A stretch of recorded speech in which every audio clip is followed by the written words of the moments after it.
Et si je vous disais que dans exactement 10 secondes, je vais prendre l'accès de votre compte Facebook? On peut essayer. 10, 9, 8, 7, 6, 5, 4, 3, 2, 1. Bref, c'était du bluff. Alors, bienvenue à cette troisième session de notre formation.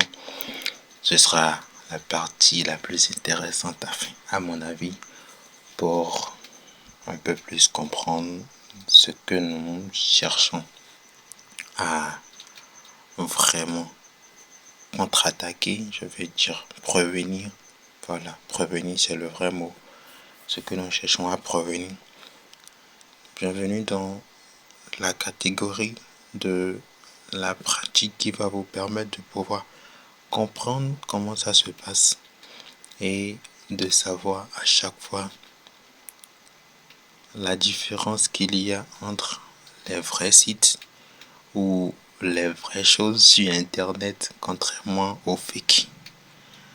Je ne vais pas vous dire qu'on va pratiquer tout ce qu'il y a comme piratage, hacking ou même vol de données, tout ça aujourd'hui, mais on va juste se baser sur deux exemples, dont le phishing dont je vous ai parlé. Le phishing qui n'est rien d'autre que les vols d'informations pour pouvoir accéder au compte de quelqu'un. Et c'est un premier pas, comme on l'a vu dans la session 2, c'est un premier pas plutôt pour pouvoir commencer l'ingénierie sociale, mettre la pression à quelqu'un pour pouvoir lui prendre de l'argent. Par exemple, je pirate votre compte Facebook et puis je vous mets la pression de me donner telle somme, sinon je vais afficher vos messages publiquement. Peut-être il y a des trucs louches dedans. Je pirate un compte sur lequel il y a vos conversations qui sont très louches et puis je commence à vous faire peur de me donner de l'argent, sinon je balance tout ça sur les réseaux. Voilà un exemple que les pirates utilisent de façon très simple et que vous ignorez. Alors, on va commencer et cette fois-ci, comme c'est pratique, ça va prendre beaucoup plus de temps. On ira jusqu'à, disons 20 ou 30 minutes, mais ce sera pour la compréhension de tous, parce que pour vraiment aller à la guerre, je dirais, si tu connais bien ton adversaire, tu seras bien préparé. Alors, on va pas seulement faire le phishing aujourd'hui, on va aussi voir ce que c'est que les métadonnées, tout ce qui se cache derrière nos photos. À chaque fois qu'on nous dit ne partage pas tes photos, tu pourrais vendre tes informations, tout ça.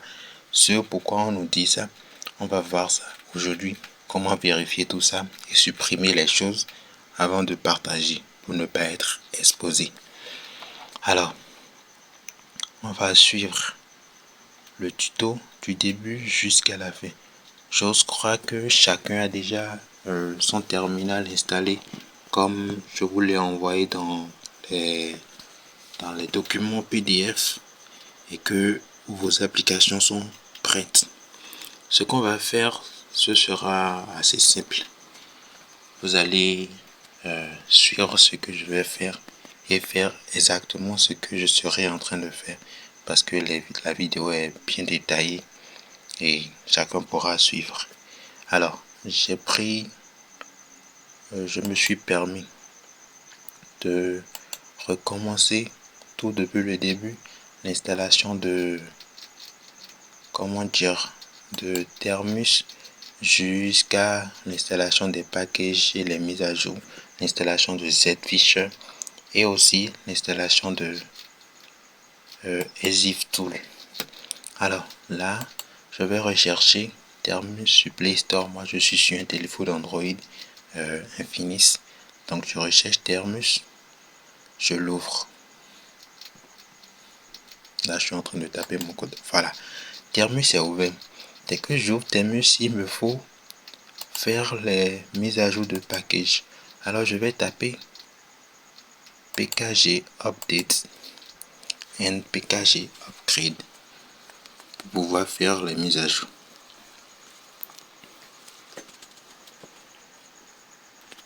À chaque fois, je vais vous afficher les commandes ici pour que vous puissiez voir ce que je tape.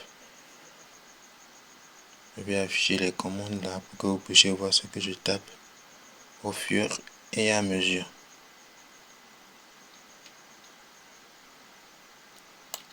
Donc dès que je tape pkg update and pkg upgrade, ça commence l'installation jusqu'à ce que ça le termine. Là, j'ai terminé l'installation. Et maintenant je vais installer Git en tapant pkg update et en tapant plutôt pkg install git y. Alors je vais taper pkg install git y. Là moi j'avais déjà installé Git avant, donc ça a juste vérifié. Et puis vous allez voir upgrading 0, installing 0, reviewing 0, not upgrading 0. Donc tout ça, moi j'avais déjà fait. Donc on va continuer. Maintenant, je vais copier le lien pour cloner cette fiche depuis Git. Le lien de clonage, il est là. Et si vous voulez, je mets le lien de clonage en commentaire, vous pouvez copier. Le lien sera en commentaire. Vous pouvez copier le lien pour taper. Ça se tape git, G-I-T, clone, et vous mettez 2 fois barre de 6. Vous mettez 2 fois barre de 6. Git clone, 2 fois barre de 6. T-E-P-T-H,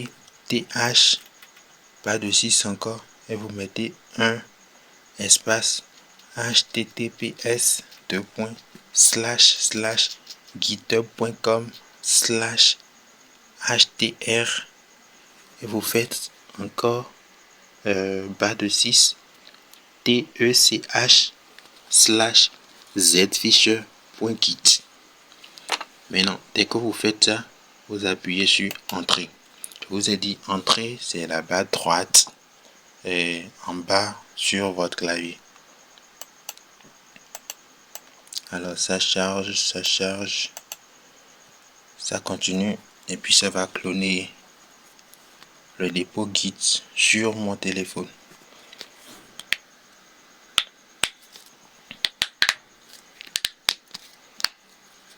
Ça prend un peu de temps, donc on va attendre jusqu'à ce que ça termine de cloner cette fiche.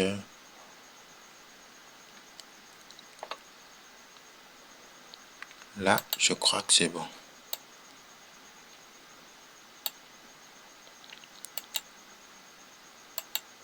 Là, je crois que c'est bon. L'installation est terminée. Maintenant, on va rentrer dans le dossier de zfisher en tapant cd zfisher. Dès que vous tapez cd zfisher, cd espace zfisher, vous appuyez sur entrée et vous rentrez dans le dossier de zfisher.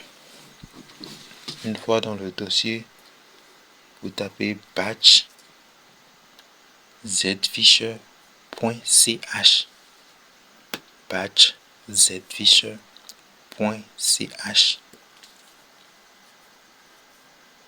Non, je me suis trompé, c'est plutôt zfisher.sh.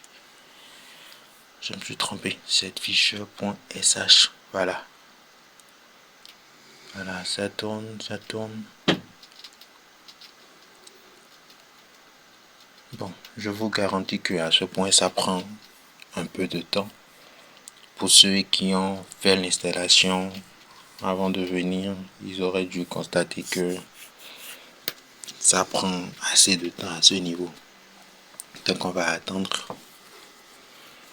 jusqu'à ce que ça se termine. Là, je crois que ça continue toujours. Ça continue toujours.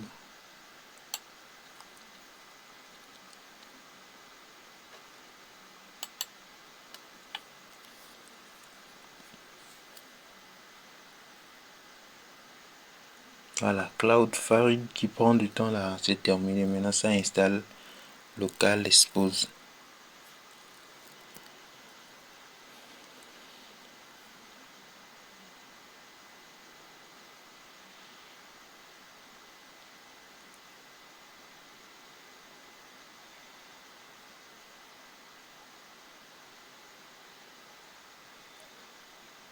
Non, je vous garantis que la partie, ça va dépendre de la connexion de chacun. Si vous avez une connexion très lente, ça va prendre du temps. Là, je crois que c'est bon. Donc, dès que ça finit, l'installation automatiquement, vous allez voir ici afficher Z-Ficher. Et ça vous affiche plusieurs plateformes que vous pouvez cloner. Plusieurs plateformes. Comme je vous disais, les pirates, ils clonent les plateformes. Ils vont vous faire croire que vous vous connectez sur Facebook. C'est exactement ce qu'ils font. Pour pirater votre compte Facebook, ils vont vous faire croire que vous vous connectez sur Facebook. Vous envoyez un lien pour faire quelque chose ou pour aller accéder à quelque chose, vous dire que vous allez gagner l'argent sur un site. Et pour se connecter sur le site, il faut se connecter avec Facebook. Lui, il fait un clone de Facebook, par exemple. Il vous envoie, vous vous connectez avec le compte et lui va récupérer vos coordonnées pour pouvoir se connecter sur votre compte. Et maintenant, il a accès à votre compte, il peut tout changer. Et maintenant, vous fait chanter pour vous prendre de l'argent. Voilà, donc c'est en quelque sorte exactement ça. Vous allez voir, il y a assez de plateformes qu'on peut cloner comme Facebook, Instagram, Google, Microsoft, Netflix. Il y a assez de plateformes qu'on peut cloner. Alors, ça nous demande de sélectionner une option. Vous voyez, ça demande de sélectionner une option. Nous, on va juste prendre l'option 1 et l'option 1, Facebook. On prend Facebook pour 1 et on lance Facebook. Dès qu'on lance Facebook, ça nous demande localhost pour le 1, Cloudflare pour le 2 et local expose pour le 3. Localhost, c'est quoi? C'est comme ce que nous on veut faire maintenant. On veut faire le piratage en local, dans notre réseau local. Le réseau local, c'est par exemple votre Wi-Fi que vous avez dans la maison, tout le monde est connecté. Ça, c'est un réseau local. Et vous pouvez faire du piratage dedans, mais ça là, c'est purement local. Et avec l'accord de celui sur qui vous pratiquez votre piratage, ce n'est pas illégal. Donc, les deux autres, l'auto-detect, c'est pour pouvoir héberger le lien, genre mettre votre clone sur un lien en ligne et l'envoyer à quelqu'un pour que la personne puisse se connecter, la personne qui n'est pas dans votre réseau. Ça, c'est illégal. Si vous le faites sans le consentement de quelqu'un, on pourrait vous attraper. Alors, on va continuer. Donc, on prend le 1 qui est bien sûr en local. C'est ce que vous allez faire aussi. Le 1 qui est en local. Et on continue.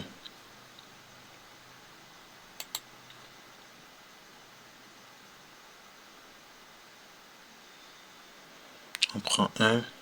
On continue. Ça va nous demander si nous on veut utiliser autre port que le port existant.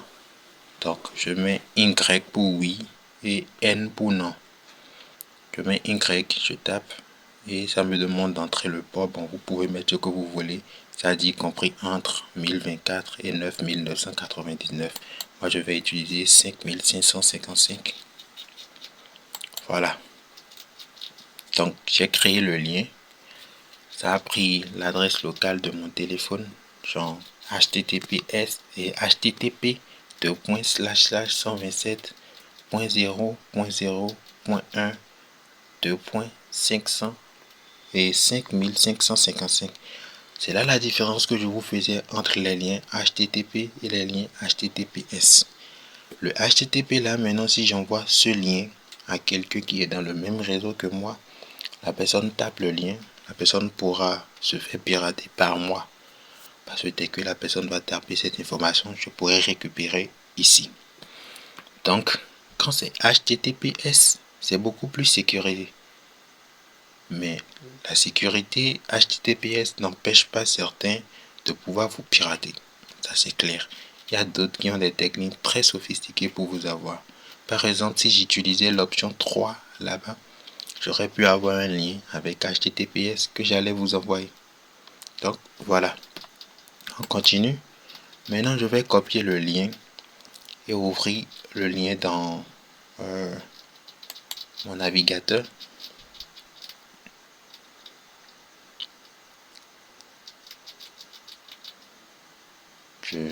Je mets le lien dans mon navigateur.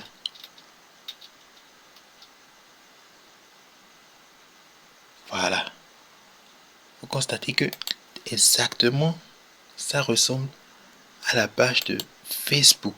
On ne dirait pas qu'il y ait de changement de quoi que ce soit. On dirait exactement la page de Facebook. Donc là, imaginez, vous prenez ce lien, vous envoyez à quelqu'un. La personne copie le lien. La personne prend le temps. C'est à vous de copier le lien et vous envoyez à la personne. La personne clique dessus, il voit une page Facebook. Il faut se connecter pour accéder à Facebook. Il sait ces informations. Adresse mail, mot de passe, adresse mail ou numéro de téléphone et mot de passe. Là, je suis en train de mettre mon mot de passe. Là, j'ai écrit mot de passe comme mot de passe. Je mets se connecter. Ça se charge. Tu vois, trouver votre compte. Ça va lui mettre ça tranquillement là-bas. Lui, il va pas comprendre. Automatiquement, quand lui se connecte là-bas, ici, moi, je fais une récupération. Regardez très bien. Successfully hosted at. Ça me met l'adresse. Waiting for login. Ça me met victim IP found. Victim IP. Ça me donne l'adresse IP de celui qui a cliqué sur mon lien. Et ça me met save it et saving in. Bon, ça enregistre sur un fichier .txt que je pourrais consulter quand je veux. Maintenant, continuons un peu plus et descendant en bas. Quand on continue et on descend un peu plus en bas, vous allez trouver qu'il y a encore beaucoup d'autres informations qui sont plus intéressantes. Login info found. Vous allez voir et compte, ça me met mon adresse email, password, mot de passe. Exactement ce que j'ai écrit là-bas. Exactement ce que j'ai écrit là-bas. En fait, c'est la manière la plus facile. Vous voyez, ça nous a même pas pris beaucoup de temps. Et là, c'est parce que nous, on s'y connaît pas. Bon, pour ceux qui s'y connaissent pas ici, ça va juste vous prendre un peu de temps, mais dès que vous vous habituez, tout ça là, c'est un processus qu'on peut automatiser. Donc, automatiquement, la personne récupère vos informations. La personne peut accéder à tout ce qui vous concerne comme information, les copier et se connecter à votre compte. Nom d'utilisateur et mot de passe ou numéro, mot de passe. La personne se connecte à votre compte et maintenant peut commencer à vous agresser, à vous demander quelque chose ou on ne sait pas trop. C'est exactement comme ça se passe. Exactement comme ça se passe. Donc voilà, on a l'adresse email que j'ai saisie là-bas, le mot de passe, et c'est tout ça qui sert à pirater les comptes et tout. Voilà. Maintenant, vous avez vu comment ça se fait le piratage avec cette fiche. C'est assez simple. Ce n'est pas pour que quelqu'un aille pirater quelqu'un. Si vous le faites, c'est à vos risques et périls. C'est purement illégal. Là, c'est pour vous montrer comment ça se passe et pour que vous sachiez qu'il faut prendre des précautions. Alors, maintenant, on va passer à l'autre étape de notre session d'atelier pratique qui concerne les métadonnées. Alors, là, je vous ai demandé de préparer un fichier image, une photo que vous allez prendre vous-même. Donc, on va commencer d'abord à installer et EXIF Tool, parce que c'est avec ça on va faire on va visionner les métadonnées d'une photo. Les métadonnées, c'est quoi? C'est toutes les informations qui se cachent derrière un fichier. Par exemple, les images, tout ça là. Donc, on va visionner tout ce qui se cache comme information derrière aux photos que vous envoyez sur Internet et ce qu'on peut faire avec. Donc, voilà, je vais commencer encore à chaque fois. Il faut prendre l'habitude. Pour ceux qui viennent de terminer avec nous, la première session concernant, je dirais la toute première étape concernant le phishing, vous allez appuyer CTRL C. CTRL C, comment ça se fait? Je vous montre rapidement. CTRL C, c'est en appuyant sur la touche CTRL. Vous appuyez dessus et vous appuyez C sur votre clavier. Dès que vous appuyez ça et vous appuyez C sur votre clavier, ça va sortir de Z-Fisher et vous pouvez maintenant repartir de zéro, soit carrément vous fermez Terminus et vous rouvrez pour avoir encore cette fenêtre, parce qu'il faut quitter Z-Fisher d'abord avant de recommencer ce qu'on va faire maintenant. Donc maintenant on va rapidement mettre à jour les packages. On met à jour les packages en tapant pkg update et pkg upgrade. Donc je fais les mises à jour de packages. Faut prendre l'habitude de faire ça à chaque fois avant de commencer quoi que ce soit. Maintenant on va installer EXIF Tool. pkg install EXIF Tool Y. pkg install EXIF Tool Y. Regardez bien la commande. pkg install EXIF Tool pas de 6 Y. EXIF Tool s'appelle EXIFTOOL pas Y. Et vous tapez Entrée pour continuer. Alors, ça fait l'installation. Ça va prendre un peu de temps, mais je dis en plus, je le répète, ça va dépendre de la connexion de chacun, de la vitesse, du débit de la connexion de chacun. Alors, pour ne pas perdre du temps lors de l'installation, on va rapidement procéder. Je vais prendre une photo devant vous. Pour pouvoir faire la pratique de ce dont on parlait.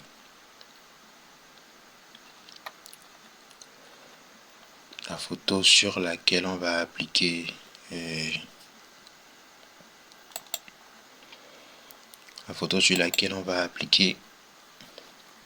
notre deuxième étape de la session pratique qui concerne la vision des métadonnées. Alors, un instant, je redimensionne l'écran pour que ça soit bien visible. Voilà. Je vais prendre une photo.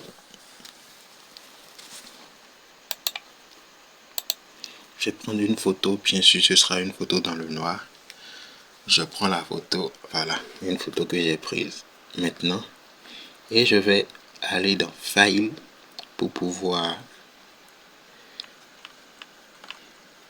copier la photo et la déposer dans un répertoire auquel je peux accéder facilement. Alors là, je vais ouvrir File. Là, je suis en train de faire mon schéma. J'ouvre File. Je vais dans Photo.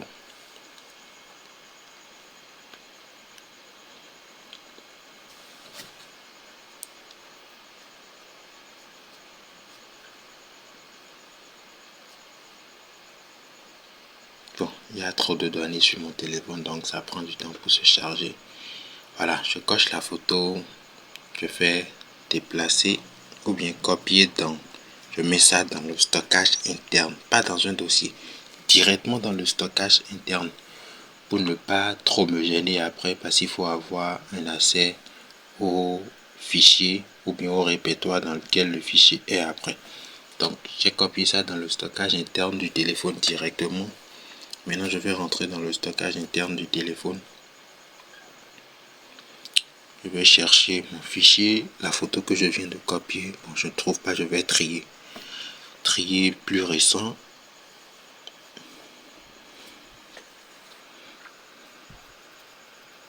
Et voilà notre photo. Je vais maintenant renommer la photo.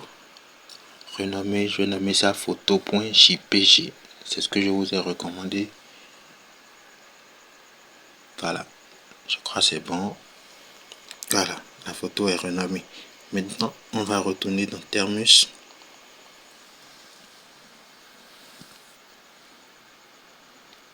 Bon, là c'est carrément autre chose. Je vais fermer. C'est ce que je vous disais.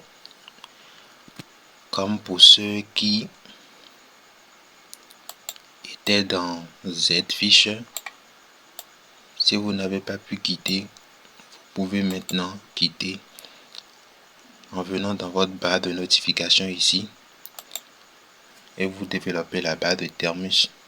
Vous appuyez sur Exit, ça va fermer automatiquement Thermus et vous rentrez dedans une seconde fois. Vous allez voir, toutes les sessions seront fermées. Maintenant, on peut faire tout ce qu'on veut normalement. On va accéder maintenant au répertoire dans lequel on a mis notre fichier image. Parce qu'il faut accéder au fichier pour pouvoir faire truc là. Il faut accéder au fichier pour pouvoir exécuter ExifTool dessus. Alors, je vous préviens automatiquement pour ceux qui n'ont pas accordé encore toutes les permissions à Thermus, parce qu'il faut accorder toutes les permissions à Thermus pour que Thermus puisse accéder à votre espace de stockage pour pouvoir accéder au fichier bon,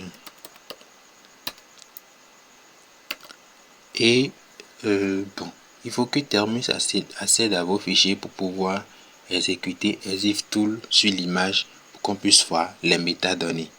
Donc pour pouvoir faire ça, vous allez taper, même avant de taper CD, vous tapez Thermus Setup Storage. Vous tapez Thermus Setup Storage comme ça exactement. Thermus Setup Storage. Dès que vous tapez ça, vous tapez sur Entrée. Moi j'ai déjà fait ça, donc si je refais, ça va rien faire. C'est pour ça que je vous laisse faire ça d'abord. Dès que vous tapez ça, ça va vous demander d'accorder la permission à Thermus pour qu'il puisse accéder à tout l'espace de stockage ou à tous les fichiers. Soit ça vous amène dans Paramètres et vous cherchez Thermus, vous faites Autoriser. Alors, dès que vous terminez ça, vous pouvez maintenant revenir et taper CD. Vous pouvez taper CD.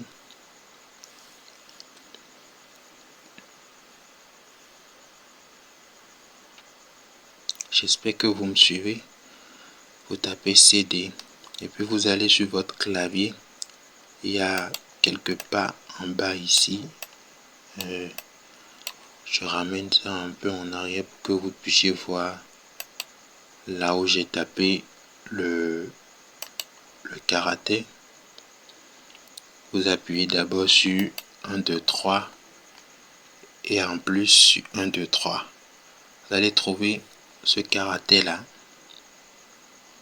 ce qui ressemble à de la barre de 6, mais c'est comme si c'était un peu courbé façon. Vous tapez ça. C'est après avoir tapé ça que vous allez taper maintenant la barre de division, comme on dit, slash.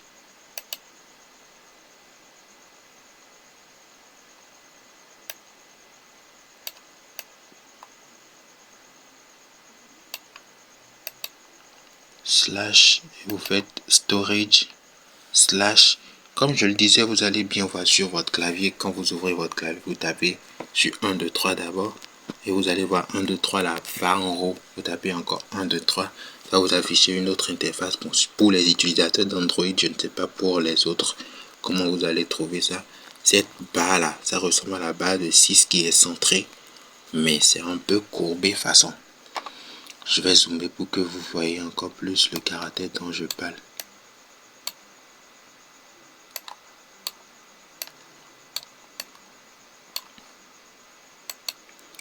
Voilà, il s'agit de ce caractère là. Le caractère avant slash cd espace et vous prenez le caractère là. Quand vous tapez le caractère là, tapez maintenant slash, vous faites storage, vous faites slash. Je mets tous les commandes en commentaire. Je vais à chaque fois mettre les commandes en commentaire si vous voulez vous copier automatiquement. Alors maintenant on va continuer.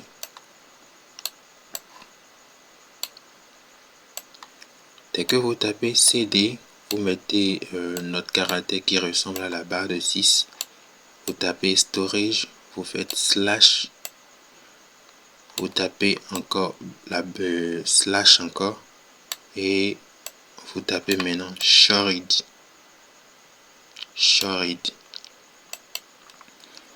Comme ici, vous faites shared. Shared slash et vous tapez entrée.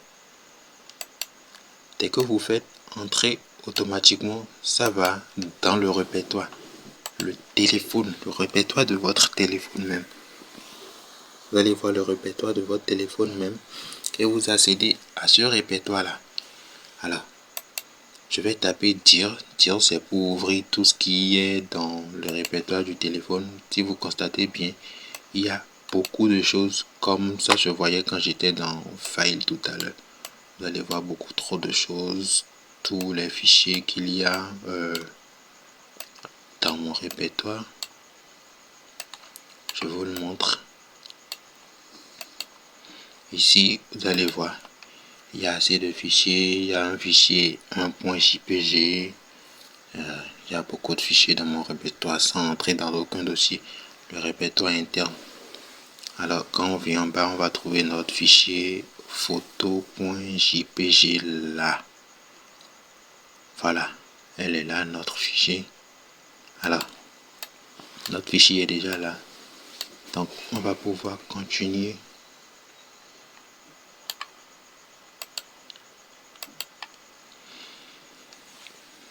On va maintenant utiliser EXIF Tool sur notre image pour pouvoir voir les données cachées derrière notre photo qu'on a prise tout à l'heure. Je tape EXIF Tool, EXIFTOOL, et je mets le nom de l'image photo.jpg. Je fais entrer. Là, vous allez découvrir que vraiment vous laissez beaucoup trop d'informations traîner sur Internet.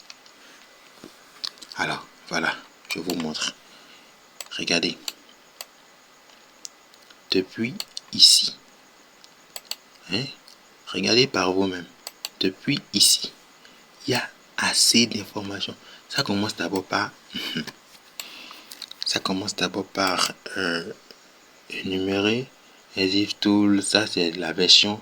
Ça met le nom du fichier file name photo.jpg et la capacité, file size, le stockage que ça occupe sur mon téléphone, 11 et 1167 kilobytes. Ça, ce n'est encore rien. On revient en bas. Il y a file permission read and write. Ça, c'est une permission, un truc un peu plus technique. Je peux pas vous expliquer. Alors, on revient en bas. Regardez, ici, ça nous montre clairement que la photo a été prise par un téléphone Infinix avec la caméra de Infinix INS669. Vous vous rendez compte de ça? Ça connaît exactement quel appareil a pris la photo, avec quelle caméra. Et ça, la résolution, avec la date où la photo a été prise, la date où la photo a été modifiée, la date où on a eu accès à la photo en fait. Et pire encore, c'est parce que on défile, on va jusqu'en bas, on peut défiler, aller jusqu'en bas, voir d'autres informations.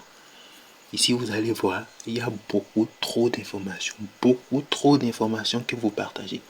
Beaucoup. Il y a trop d'informations qui sont partagées juste comme ça. Donc, ces petites informations-là, ce n'est rien pour vous, mais en fin de compte, quelqu'un qui vous veut du mal, vous ne savez pas ceux qui vous veulent du mal. Quelqu'un qui vous veut du mal peut accéder à ces informations et vous avoir. Par exemple, moi, j'ai pas activé ma localisation. Bon, je ne l'active pas souvent quand je veux faire des photos ou des trucs comme ça, ou quand je sais que la photo sera publiée sur internet. Et comme ceci, je l'utilise pour du test, je n'ai pas activé ma localisation en prenant la photo. Mais je vous conseille d'activer la localisation en prenant votre photo, ou si vous ne l'avez pas fait, faites-le et reprenez le tuto. Vous allez voir. Moi, j'ai pas activé ma localisation. Vous voyez, c'est pas activé. Sinon, normalement, quand vous rentrez dans les caractéristiques qui sont sorties, vous voyez tellement d'informations qui sont sorties d'une seule photo. On aurait pu avoir ma localisation, genre là où j'ai pris la photo, le téléphone avec lequel j'ai pris la photo, la caméra du téléphone, la date où j'ai pris la photo. Ça, c'est tellement d'informations qu'on pourrait en tirer même des preuves. On ne sait jamais quand est-ce qu'on sera face à quelque chose de très grave en fait. Donc faites attention. Maintenant, le plus important, c'est que on va apprendre comment contourner ça. Ça ne veut pas dire que vous n'allez plus mettre de photos de profil. Moi-même, j'en mets. Donc, il y a plusieurs façons, dont celle-ci que je vais vous montrer, pour pouvoir effacer toutes ces informations d'une photo avant de la publier. Alors,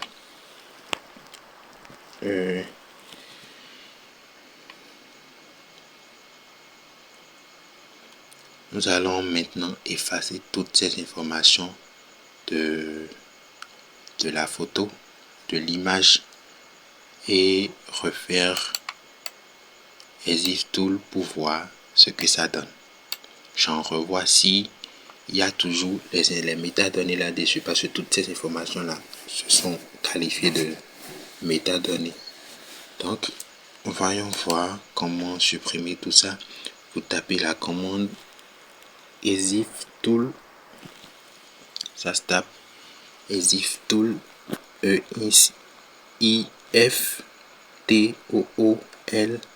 et vous faites espace, bas de 6, vous faites all égale espace, et vous tapez maintenant le nom de votre fichier, l'image, photo.jpg. Je fais entrer. Maintenant, ça me met one image file update. Donc, ça va maintenant supprimer les métadonnées de notre image. Revenons maintenant et vérifions si ça a vraiment supprimé. On va encore refaire Exif Tool et on met le nom du fichier pour afficher les métadonnées. Voici, ça a vraiment supprimé. Donc, Exif Tool photo.jpg, entrée et regardez ce que ça nous donne. Contrairement à ce qu'on avait eu avant. Regardez juste ce que ça nous donne. Il n'y a plus le nom de l'appareil qui a pris la photo. On a juste quelques informations pour le nom du fichier. Et puis la date où ça a été modifié, la date où on a eu accès à ça, pas la date où la photo a été prise. Donc, regardez par vous-même. C'est une vérité. C'est quelque chose qu'on subit tout le temps, ou quelque chose qu'on fait du moins tout le temps. Mais on ne taille pas d'importance à ça, croyant que ça ne peut pas nous nuire. Donc, maintenant, vous avez la capacité, ou je dirais, vous savez comment ces trucs-là se font. Comment on peut vous pirater ou cloner un site pour vous faire croire que vous vous connectez sur un site légitime, mais qu'en réalité, vous vous connectez sur un site faux. et on vole vos informations pour pouvoir vous mettre de la pression et vous voler de l'argent ou vous réclamer de l'argent. Et de la même façon, ça se passe quand on veut vider vos comptes Momo ou vos comptes PayPal, tout ça là. Ce que je viens de vous faire pour le phishing, ça se fait aussi pour les comptes PayPal, que ce soit vos cartes bancaires. La personne clone exactement une page qui vous demande de faire un paiement. La personne vous l'envoie exactement comme on a fait ici. Et dès que vous cliquez dessus, vous entrez vos informations de carte. Vous cliquez et automatiquement la personne récupère les informations et peut vider votre compte. Et pour celui qui vous cherche aussi, avec Exif Tool, la personne a accès à toutes les informations cachées derrière vos photos que vous partagez sur Internet. Donc là, moi j'ai déjà une photo que je peux mettre sur Internet maintenant sans que je n'ai plus peur de toutes ces informations qu'il y avait. Vous voyez la différence. Donc c'est un peu ça. Alors, j'ose croire que vous avez déduit quelque chose de très important de cette seconde session et je suis, disons, un peu, bon, moi je suis content d'avoir partagé tout ça avec vous et j'espère que tout ça vous a amené à comprendre un peu plus ce que c'est que le piratage et vous avez déjà maintenant une idée de comment il faut se comporter sur les réseaux avec les fichiers et ce sur quoi il faut cliquer ou ne pas cliquer. Donc voilà, il faut vraiment être très prudent.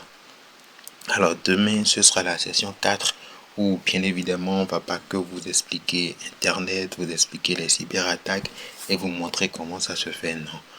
Il faut aussi qu'on vous montre comment se protéger, les bonnes pratiques, tout ce qu'il faut avec. Alors, d'ici demain, je vais préparer tout un gros fichier. Un gros fichier dans lequel il y aura toutes les bonnes pratiques. Comment il faut se comporter sur Internet, ce qu'il faut utiliser pour ne pas se faire avoir, pour ne pas se faire pirater, pour à chaque fois savoir ceci c'est du vrai, ceci c'est du fake, ceci c'est pas bien, ceci c'est bien, du début jusqu'à la fin. Alors la séance de demain sera dédiée à ça et nous allons bien terminer. Et là vous saurez que vous êtes armé, prêt à aller affronter et à aller affronter le monde numérique avec tout le bagage que vous avez reçu ici. Alors, j'espère que ça a été d'une importance capitale pour vous. Et n'oubliez pas, la 5e session est là. Si quelqu'un rate, je viendrai chercher la personne dans son DM parce que je vois chaque personne qui suit. Donc, la 5e session sera pour voir ce que vous avez compris. Si vous avez retenu quelque chose, ce sera un quiz en ligne automatiquement. Et qui sait, on peut récompenser quelqu'un. Celui qui aura le plus de notes, on peut récompenser la personne. Alors, prenez soin de vous et soyez vigilants sur Internet. On se voit demain pour les bonnes pratiques et les manières à adopter pour naviguer en toute sécurité sur Internet.